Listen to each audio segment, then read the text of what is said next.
Good morning and welcome to another life class. We are on March the 16th, 2025. And let us start with our 3, 4, 5 breaths that we're getting really good at. This is about our third or fourth Sunday. As you may remember, we were going to take in for a count of 3 through your nose, inhaling, and then hold for 4, and then purse your lips and let it out. Very slow exhalation on 5. So here we go with number 1. Hold for 4. Exhale slowly for 5.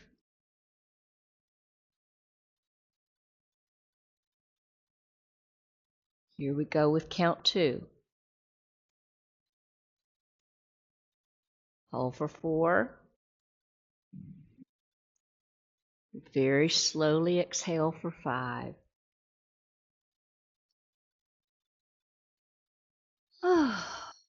Third count.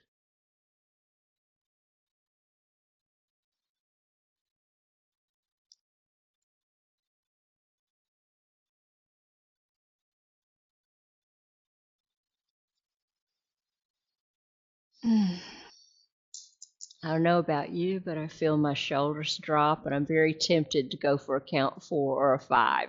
But once you master this, it's really good to do this at home or at your office for a series of 5. So again, just to review, that's in through your nose for 3, hold as long as you can, maybe work up, and then purse your lips and let out the exhalation very, very slowly. It's a great way for your brain to get oxygen, to relax, and feel that moment's peace. I have this morning a prayer called the Yielding Prayer from Thomas Merton. I've heard this morning already Thomas Merton quoted a good bit, and I think that his words are just so relevant for our time. He's the American Thomas, the American Trappist monk, and this is one of his famous prayers.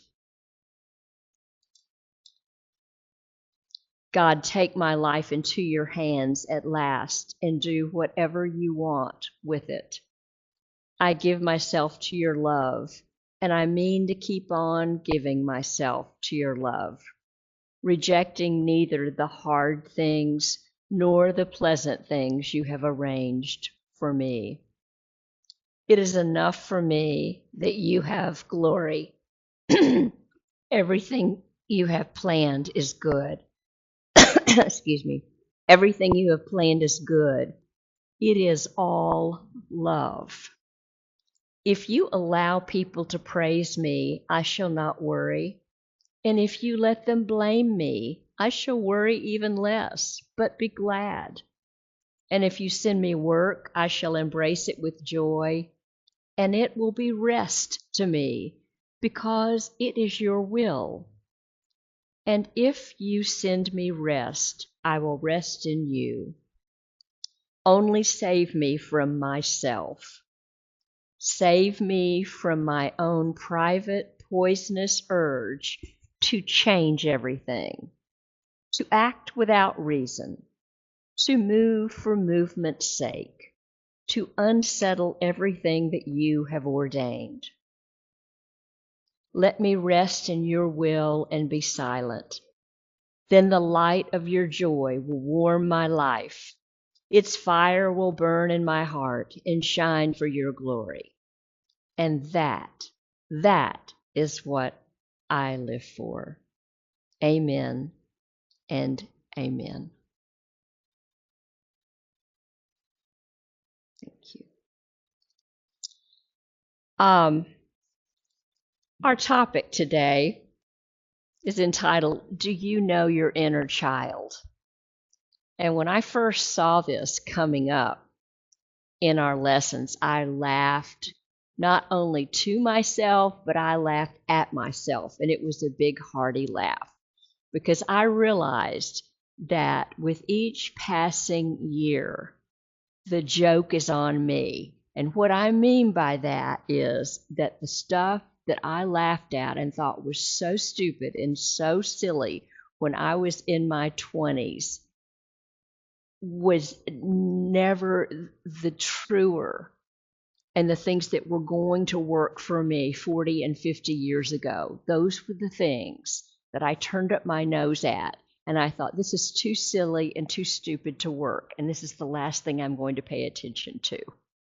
So if you can imagine me 40 and 50 years ago, thinking that I knew a whole lot more than my counselor, that I knew a whole lot more than this author, that I knew a whole lot more than my therapy group.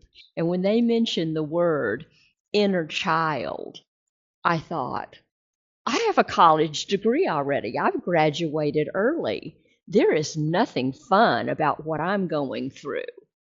I never even got to be a child, and I really resent that you even brought up this subject. I was extremely angry. Well, it's been a long time since then, and I've spent a lot of money, a lot of work, a lot of professional time with thousands of other people just like me on the search for the inner child. And it has restored delight and wonder and joy to my life. And now it's one of my favorite subjects. There's a whole lot of other things that I poo-pooed at that time too. I found out I was wrong, but we will not get into those today. A lot of other things, but the joke is really on me. So as we continue on our series of complex trauma recovery, which is really learning to reparent ourselves, part of what originally comes to a person's mind, and this is kind of along the same lines as when they hear the term reparenting, is that there's just a lot of misunderstanding. And basically it's learning to reparent the wounded part of ourselves. And, this really has sounded like a lot of psychobabble, and with the rise of social media, it's not regulated.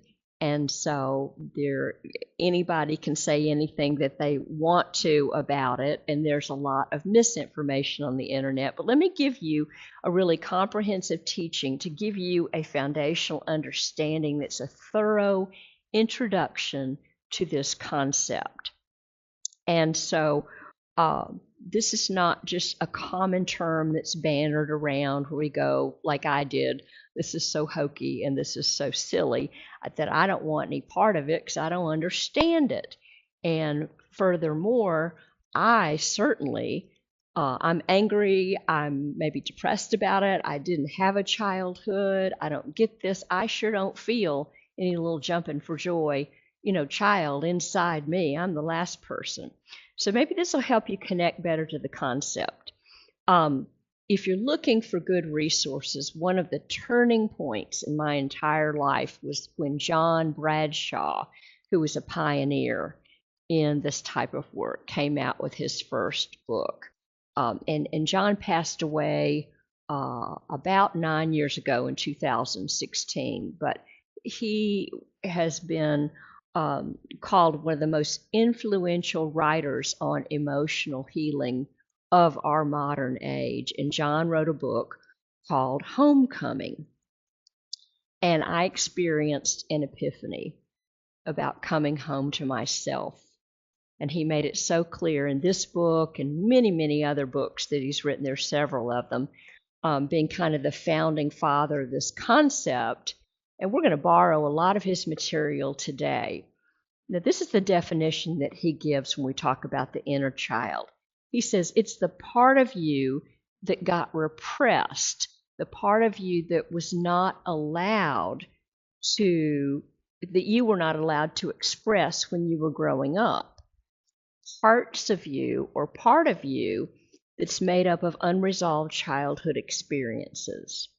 So there's lots of painful things that happen to us, and we were not allowed to resolve them then. And so they got repressed. They were left unresolved. So that's the inner child part of us. That's the hurt us. Or if I'm speaking to you all, that's the hurt you, the rejected you, the parts of you had to hide. Because if we showed them, guess what happened? We got rejected. We got abandoned. We got punished. Maybe we got made fun of. And we felt shame. It's the part of us that was never validated, the part of us that was never accepted. And so it's the wounds, to sum up, it's the wounds we picked up as a child that never healed, that we were never allowed to find a way to heal.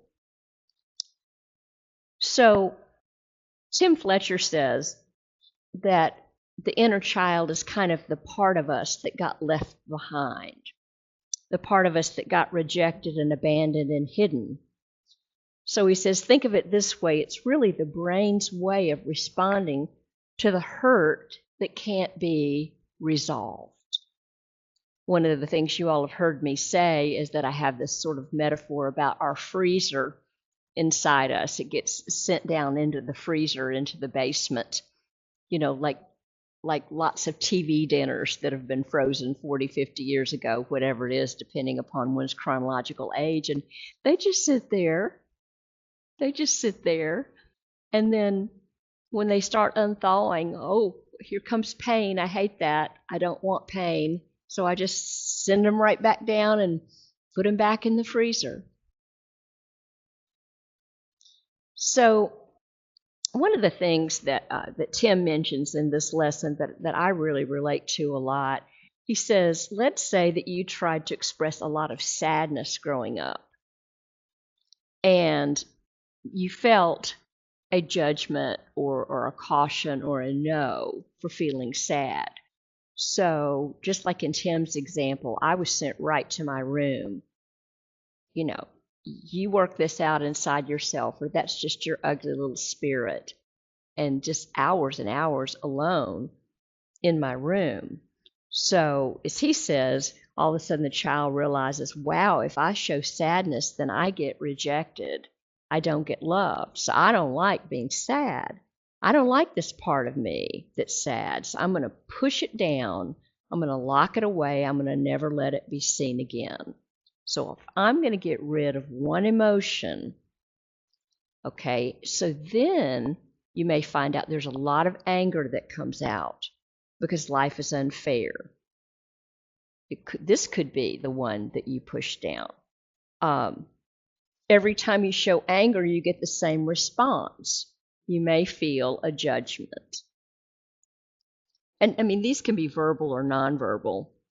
You get rejected. Nobody loves you. So you might say, it's not necessarily these words that the child will say, but it's basically the feeling, I just hate this part of me. I'm going to lock that away. And then you find out another thing. You may find out that you are quite shy. This happens a lot with children. Maybe you're an introvert, but everybody makes fun of you for that. And they make it sound like you're inferior because you're shy. And so then you might say, I hate the fact I'm so shy, and you reject that part of you, lock it away. And then the development of what we call the mask, M-A-S-K, begins, or persona. And so this will begin in elementary school, even, where we try to be someone else. We start people pleasing. Another one that's very common is if we're a sensitive person. We get made fun of for being so sensitive. We try to lock that away. So the whole idea is that whatever those parts of us are, and there are many, that over the years, as we express and then we see that they are not accepted, we equate that for not being loved. I'm not loved for this. So we lock it away. And we really have this wish that we could just sort of like take a knife and cut it out. Another thing that I use a lot in talking with people is it's as though beginning at 2 years old, we have a black plastic trash bag in here. and we sort of take those parts, cut them away, and we throw them in here, never to be seen again until one day they become so heavy, usually through depression, that just kind of sinks us, that we've got to get some help, hopefully, and we can start opening up that bag and retrieve these parts of our inner child and bring them out. And the great paradox here is that out of darkness, which is our unconscious, represented by the black trash bag, that's our greatest, out of the darkness, the things that hurt the most, that's the gold, that's the sunshine. If you look at like the ancient art of alchemy, for example, it's paradoxical that anything so bright and creative and brilliant, energetic, could come out of something that hurts or is black, but yet it does. So locking things away in a closet, that part of us, that wounded part of us that was rejected, that got left behind, is there or here or wherever it is. The rest of us grows on up. But at first we lock away those parts of us because other people rejected them. But you see, what began to happen is that eventually we rejected those parts of ourselves. We hated those parts of ourselves. And the reason is that they rejected those parts. We took our cues from other people because that's where any child is in their stages of development. I mean, we don't get to trust ourselves until later on. And we actually believe that if we did not stop those parts and do something with them, that we would be abandoned. I mean, literally, that we would be abandoned, that we would never be loved. And we see these parts as getting in the way of ever being loved, as something that would forever cause people to abandon us. Like, if I don't chop this out and throw it in the bag or stick it down in the freezer, I don't have a shot at this getting love in life. And that's it. It's just that final, just that black and white. So not only did we reject those parts, we actually abandoned those parts of ourselves. And we didn't want any other children to ever feel that way either. It's even bigger than that. We would feel so horrible for other children that would feel that way. So there's parts of us that we've rejected, abandoned, do not like. And so that is the inner child, was the part of us that wasn't allowed to express itself and wasn't allowed to grow. It's all of the pain, the wounds, all the parts of us that wasn't loved, accepted, and all those parts were stuck back there in the past. It's so often I'll ask somebody that's beginning this work, when do you think that you last felt this way? When do you think you last thought about these things? Oh, probably 10. We know that trauma, most of it occurs at about the age of 8, as we've studied before. 8 to 10 years old is are very big years there. So the problem is that we become less human if we don't have a full range of emotions. And to hear people describe, how I became a robot, how I became mechanical, how I just did it because I had to take care of everybody and everything, or I just numbed my emotions, just went through life. You can see that there were certain emotions that were just off limits because we could not express those safely. We did not have unconditional love, which is one of our basic needs. So Kim says, you're not a full human, you're less human, but more than that, we are really less than who we really are. Growing up, having to be less than who we really are. We can only show part of who we are to the world or to our families because we've cut those things away. And this is just in order to get accepted. So it's very common when people start healing and seeing some of this to say, I don't really know who I am. I've locked away parts. I basically have many emotions that I basically don't have many emotions that I feel or express because I'm seeing that I wear a mask all the time. So as soon as you start rejecting parts of yourself and wearing masks, you don't know who you are. But there's a second problem that comes out of this. You may think you've locked everything away and it doesn't affect you. And I have people all the time saying, there's no problem because it doesn't affect me today. I don't know why you're bringing this up. I'm wasting my time.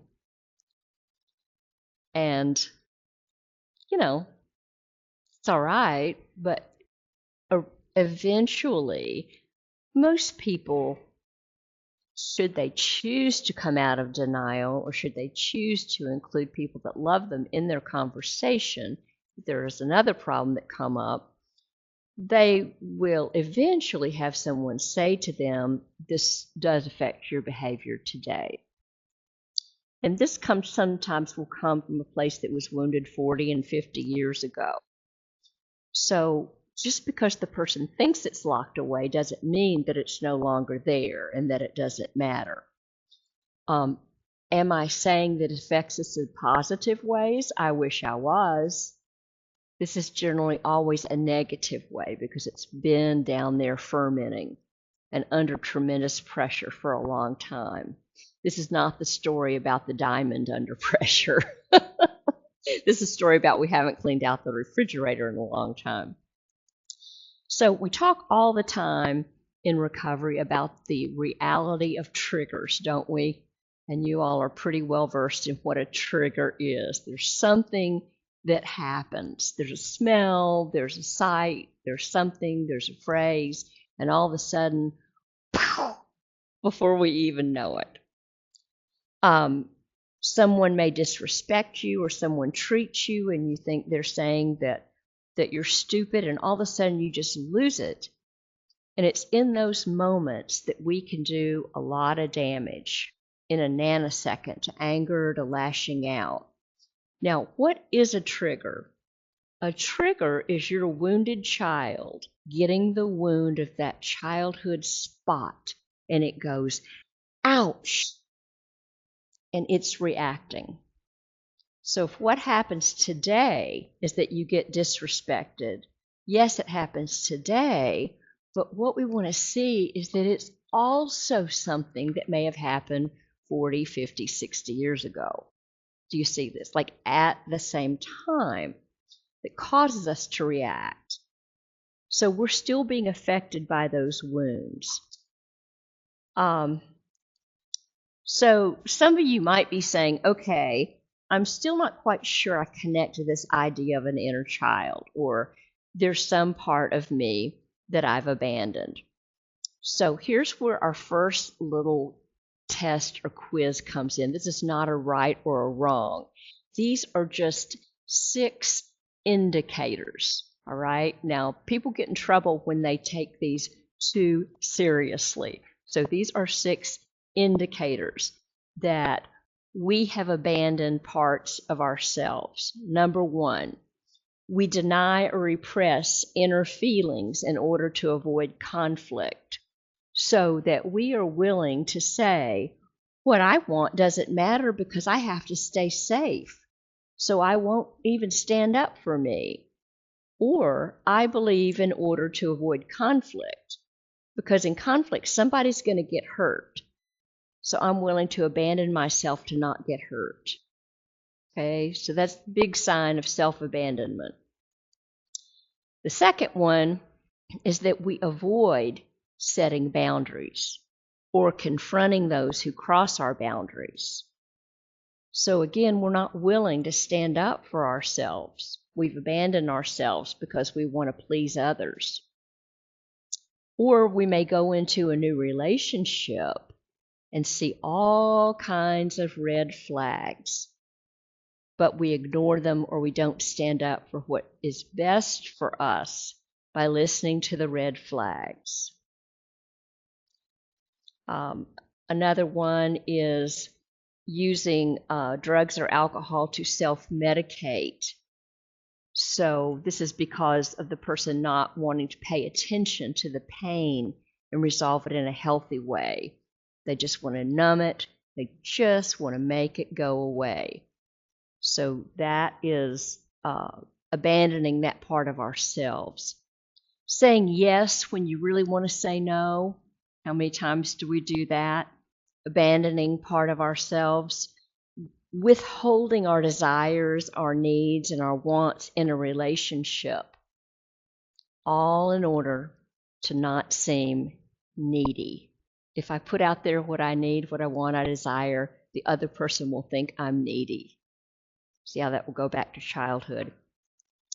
So you don't tell people what you need or want because you're afraid they might reject you.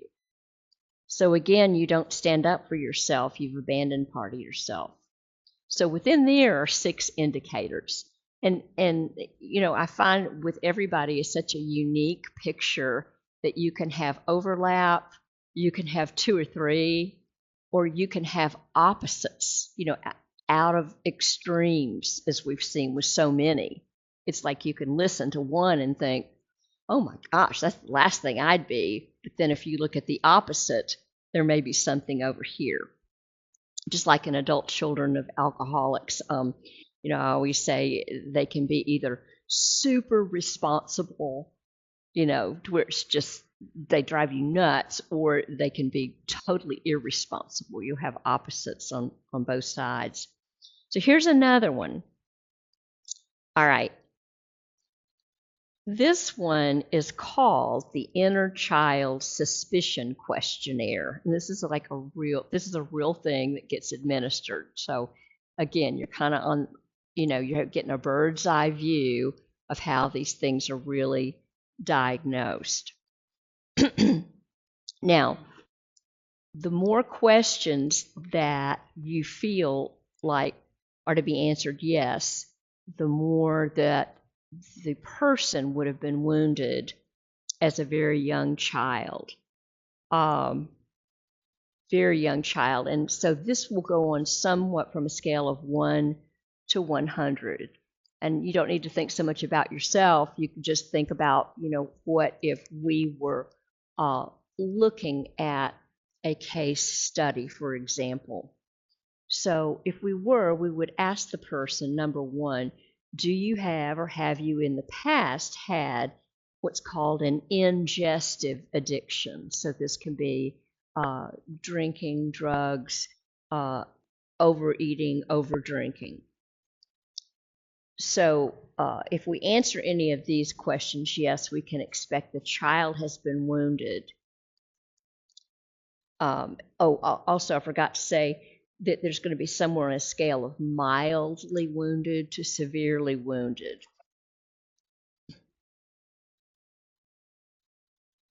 Number 2, do you have trouble trusting your ability to get your needs met?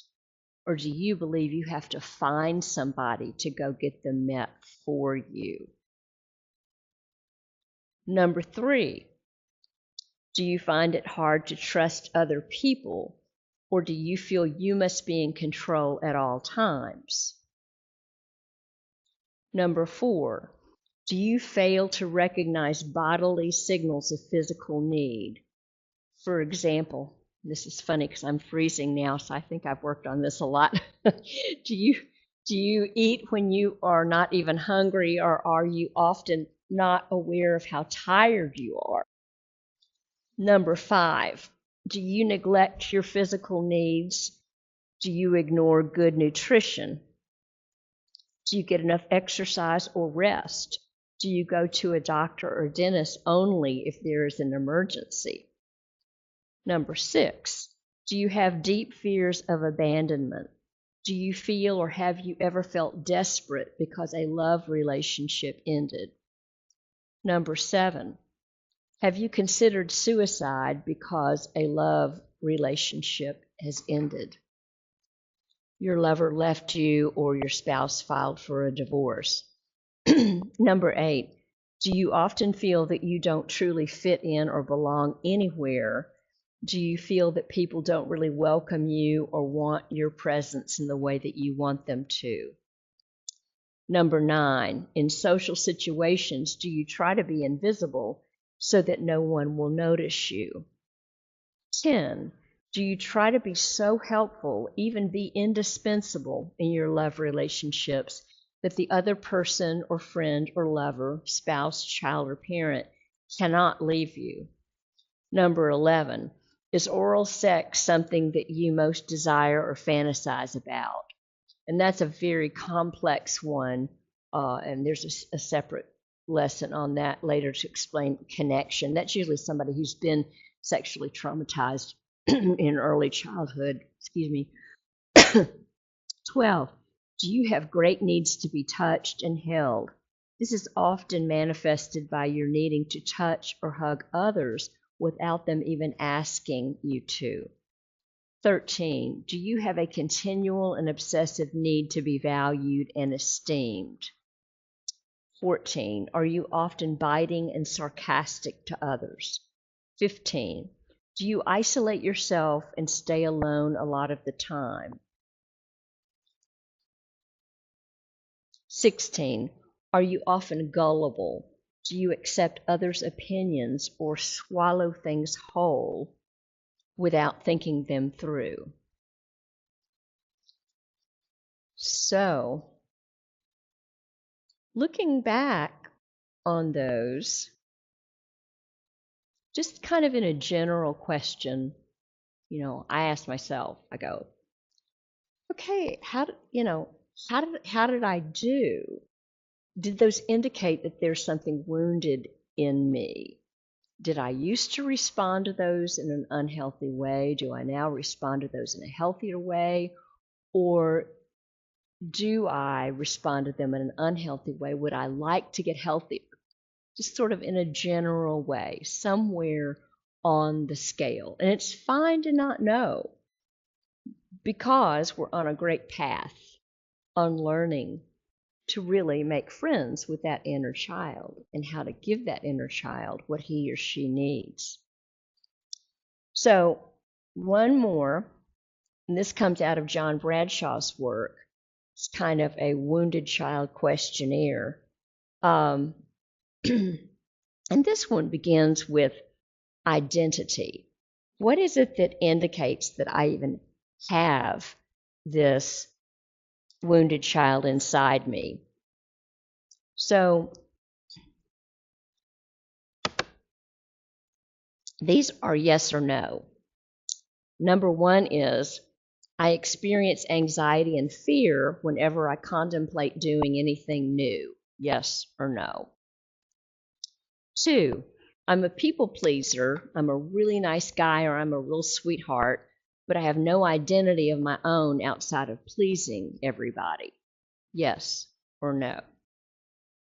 Or number 3, I'm a rebel. I really feel alive when I'm in conflict.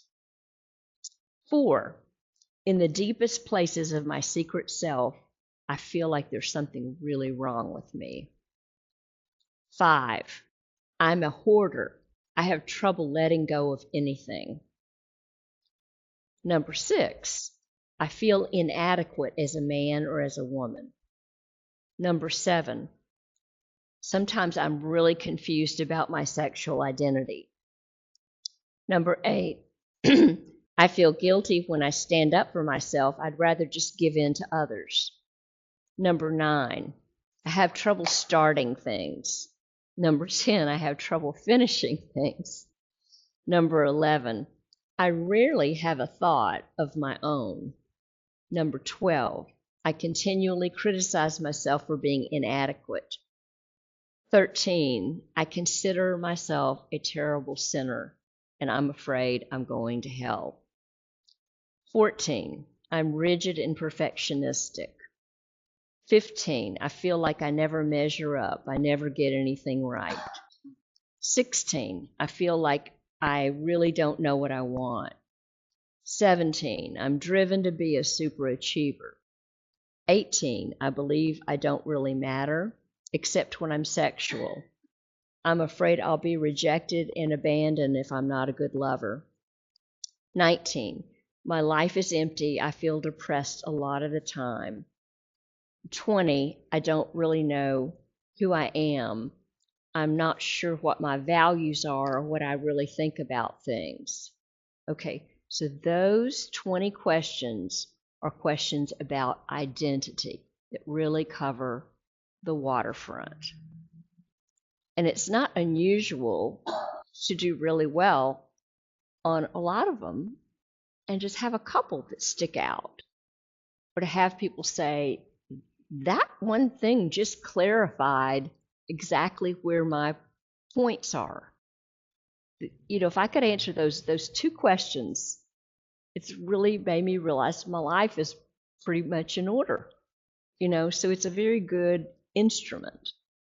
Now the next questions are basic needs that reveal deep wounds. These are really important.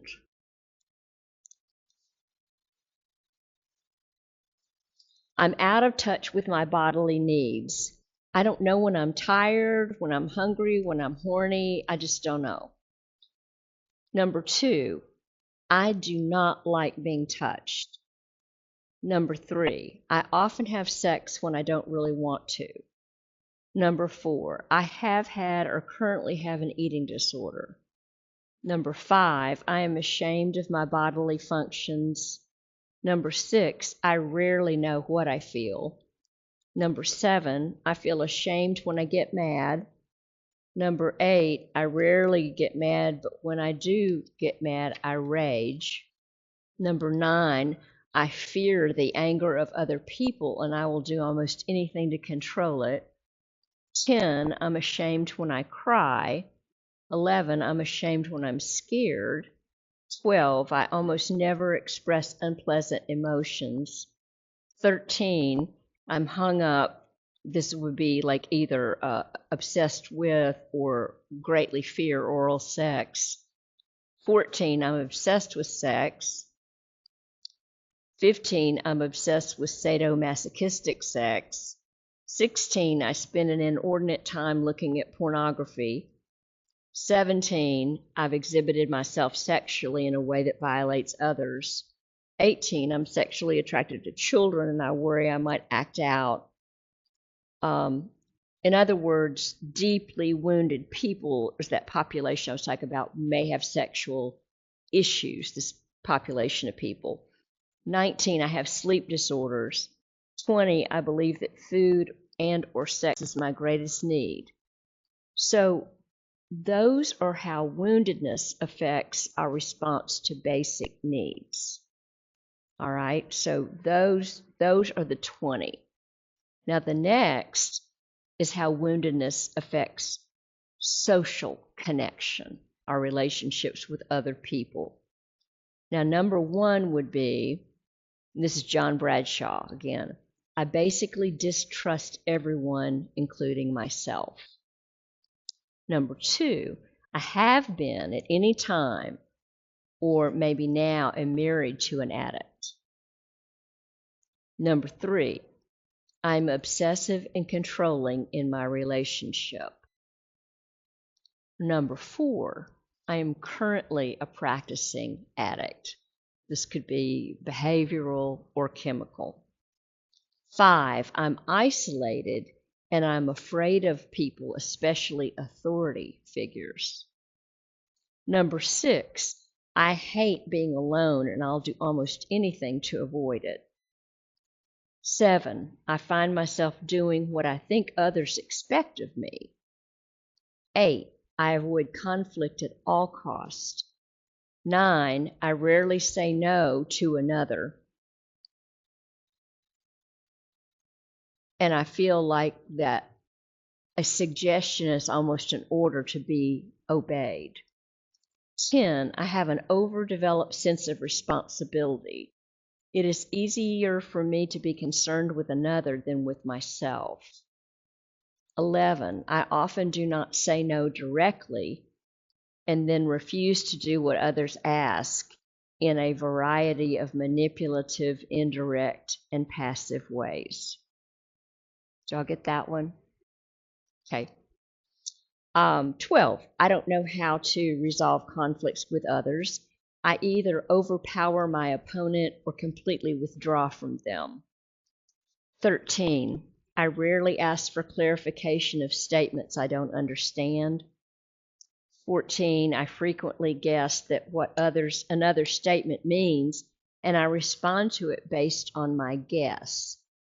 15, I never felt close to one or both of my parents.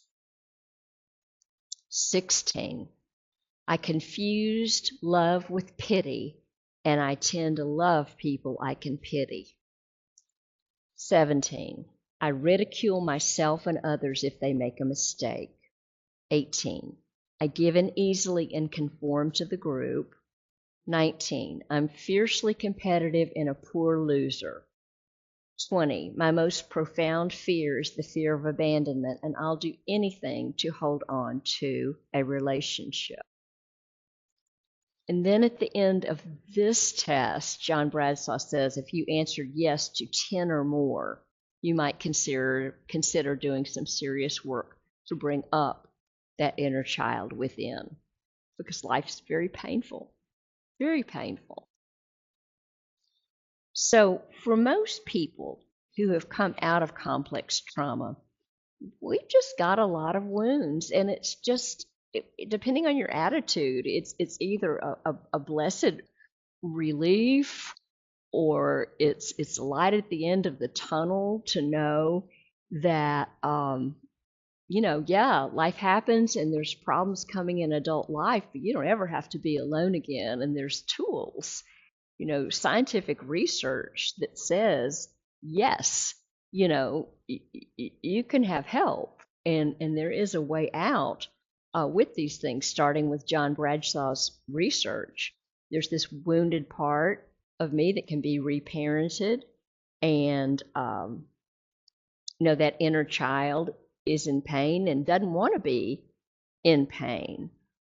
In fact, another way to understand it, we've come up with what is called the 7 archetypes of the inner child. And what we mean by that is the brain's initial response to the wounded child's adaptations.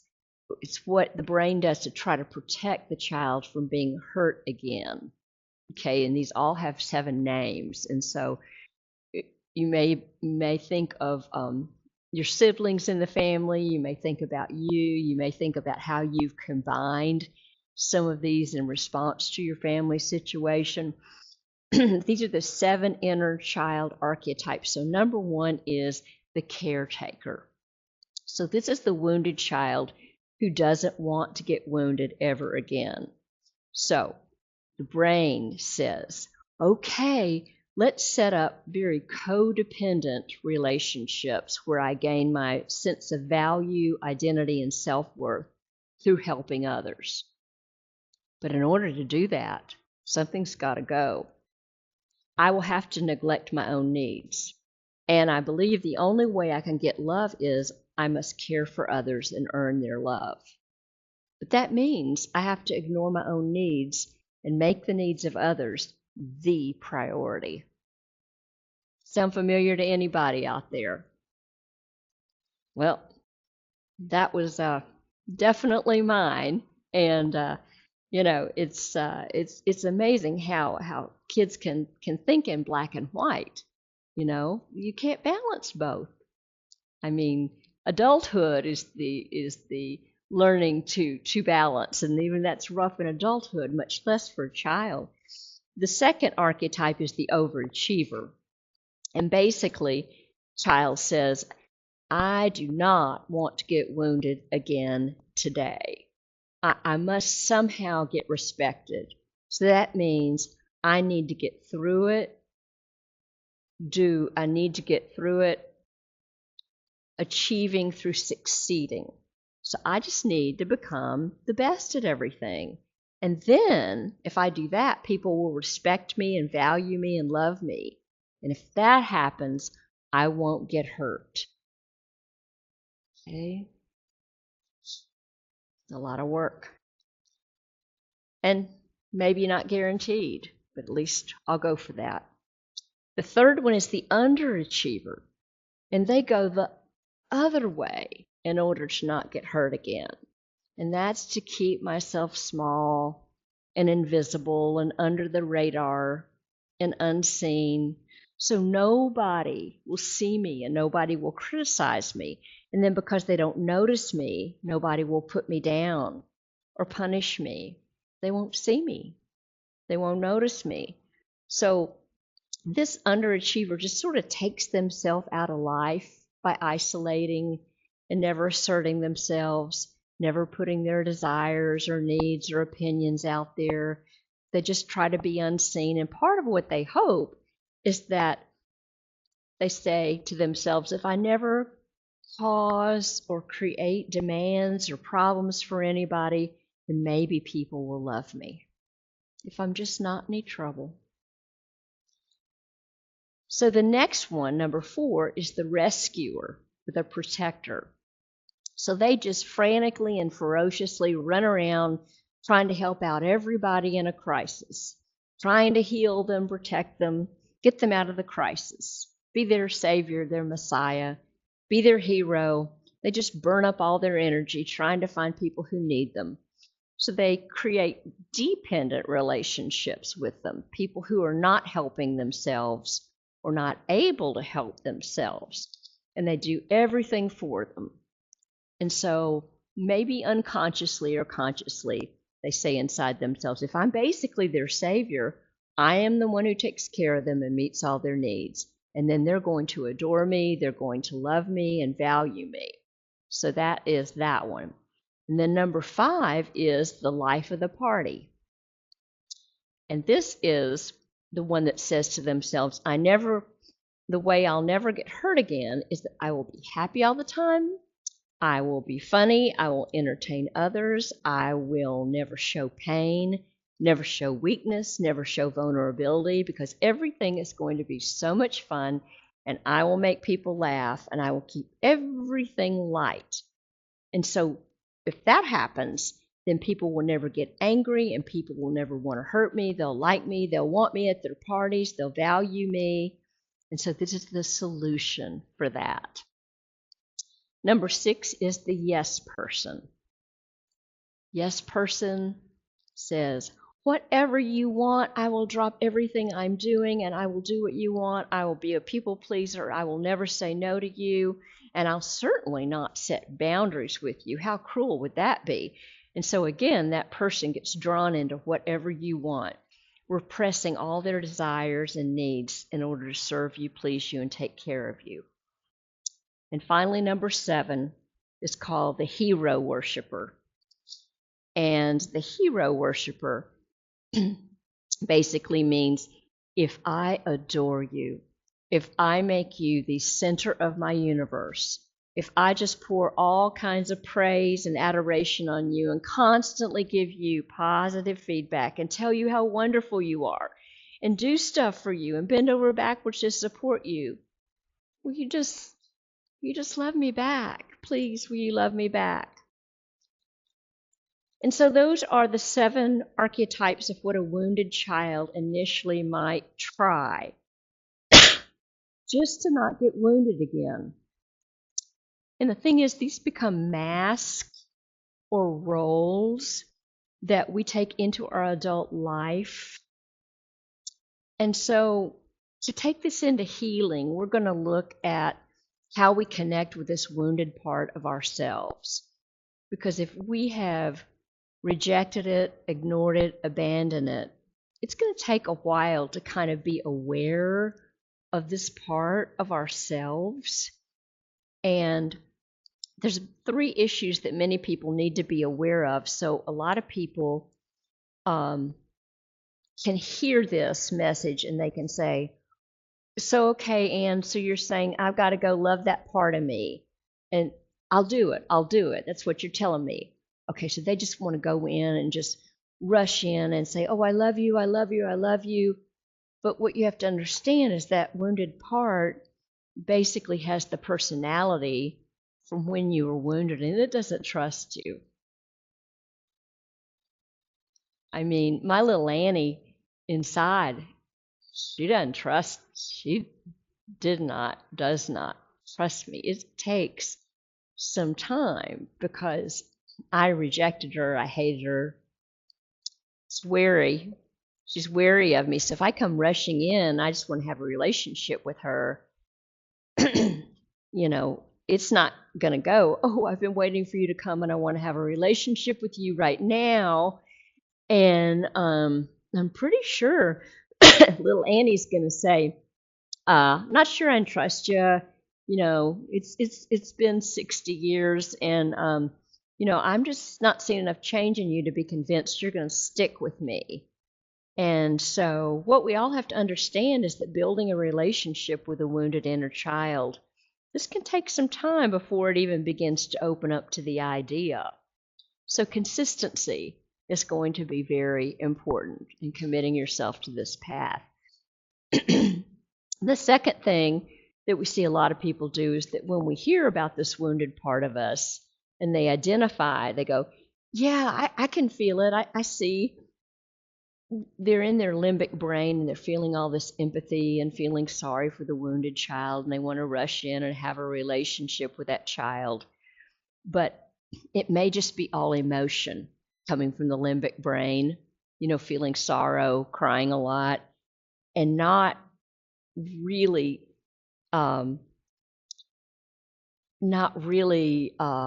seeing how it can help them in their adult brain. So it only lasts for a month or so, and then the commitment just kind of fades. This is work. I had someone last week say, 2 weeks ago, say, well, I really see that, and I ache for her and I cry for her, but I'm not doing that work. I said, okay, let's move on. And the third thing is that we have to be willing to show up kind of every day, and even on the days that we don't feel like it, for our inner child. So I'm going to stop right here and thank you for your investment of listening, because this is something very powerful that can be with you for the rest of your life and give you a better life than you ever thought possible, if you'll just be open. Thank you for being more open than I ever was when I first heard about it, because it will serve you well. Blessings to you this week.